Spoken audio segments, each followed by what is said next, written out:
एक छोटा सा डेजर्ट जहां ना पानी, न खेती, न इंडस्ट्रीज, फिर भी आज दुनिया के सबसे अमीर मुल्कों में शुमार होता है। सवाल ये नहीं कि कतर अमीर कैसे बना, सवाल ये है कि इतने रिसोर्सेज के बावजूद ज्यादा मुल्क अमीर क्यों नहीं बन पाते। क्या सिर्फ ऑयल और गैस काफी होती है? अगर ऐसा होता तो हर एनर्जी रिच कंट्री आज स्टेबल और पावरफुल होती। लेकिन हिस्ट्री कुछ और कहती है। कतर का सफर समझने के लिए पहले ये समझना जरूरी है कि ये मुल्क क्या नहीं था।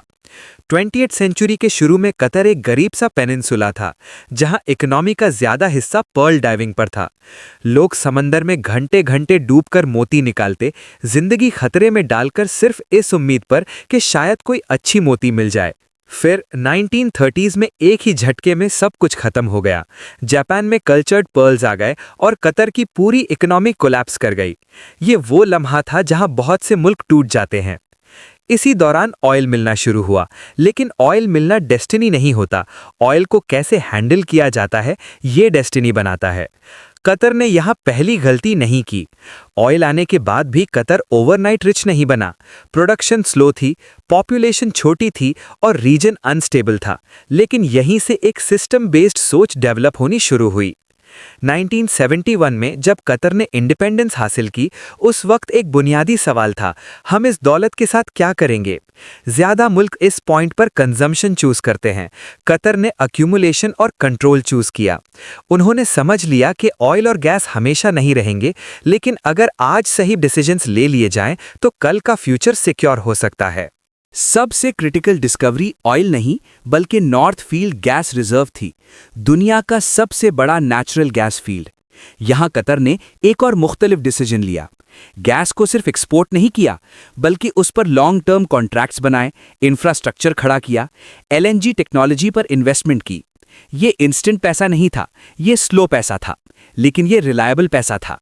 सवाल ये था, जब पैसा आना शुरू हो जाए तो फिर क्या? यहीं पर बहुत से मुल्क फिसल जाते हैं। कतर ने यहां कतर इन्वेस्टमेंट अथॉरिटी बनाई। यह सिर्फ एक फंड नहीं था, यह एक फिलॉसफी थी। ऑयल और गैस का पैसा फ्यूचर के लिए सेव और इन्वेस्ट करना। इस फंड ने सिर्फ रीजन में नहीं, बल्कि यूरोप, अमेरिका और एशिया में एसेट्स खरीदे। Airports, banks, energy companies, real estate. मतलब अगर कल गैस की डिमांड कम भी हो जाए, कतर का पैसा फिर भी दुनिया के सिस्टम्स में काम करता रहे। इस दौरान एक और चैलेंज था, पॉपुलेशन। कतर की आबादी बहुत छोटी थी। इसका मतलब यह था कि per capita income naturally high हो सकती थी, लेकिन सिर्फ तब जब स्टेट रेवेन्यू वाइजली डिस्ट्रीब्यूट हो। कतर ने वेलफेयर स्टेट मॉडल चूज किया, free education, health care, housing support. लेकिन साथ ही यह भी समझा कि हर काम लोकल पॉपुलेशन नहीं कर सकती, इसलिए कंट्रोल्ड माइग्रेशन सिस्टम आया। लेबर आया, लेकिन सिटीजनशिप नहीं। ये डिसीजन कंट्रोवर्शियल है, लेकिन इकोनॉमिकली ये एक कैलकुलेटेड डिसीजन था जो सिस्टम को सस्टेन करता रहा। फॉरेन पॉलिसी भी इसी सोच का हिस्सा थी कि कतर की इंडिपेंडेंट डिप्लोमेसी होगी, जहां वो रीजन के मुताबिक नहीं, अपने इंटरेस्ट्स के मुताबिक चलता रहा। कतर ने कभी अपने आप को सिर्फ एक छोटा मुल्क नहीं समझा। अल जजीरा का लॉन्च सिर्फ मीडिया प्रोजेक्ट नहीं था, ये सॉफ्ट पावर का टूल था। डिप्लोमेसी में कतर ने मीडिएटर का रोल चूज किया, तालिबान से लेकर वेस्टर्न पावर्स तक।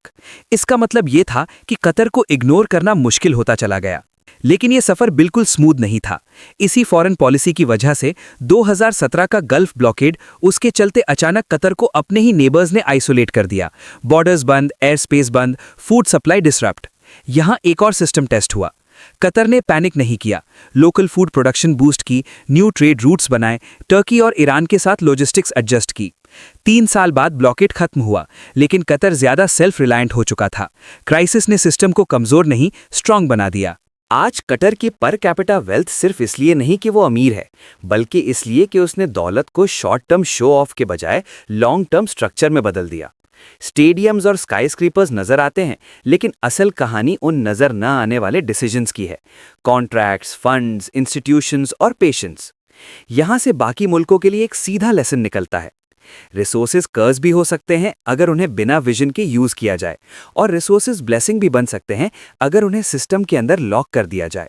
सवाल हमेशा ये नहीं होता कि आपके पास क्या है, सवाल ये होता है कि आप उसके साथ क्या करते हैं। अगर एक छोटा सा डेजर्ट मुल्क फ्यूचर को प्लान करके ग्लोबल सिस्टम का हिस्सा बन सकता है, तो फिर बाकी मुल्क क्यों नहीं? शायद मसला रिसोर्सेज का नहीं, डिसीजंस का होता है।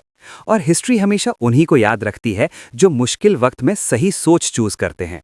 अगर आप नेशंस और कंट्रीज की हिडन रियलिटीज को समझना चाहते हैं तो इस चैनल को सब्सक्राइब करें, क्योंकि हकीकत अक्सर उन कहानियों में होती है जो हमें कभी पूरी तरह सुनाई नहीं जाती। आज के लिए इतना ही, मिलते हैं नेक्स्ट वीडियो में। खुदा हाफिज।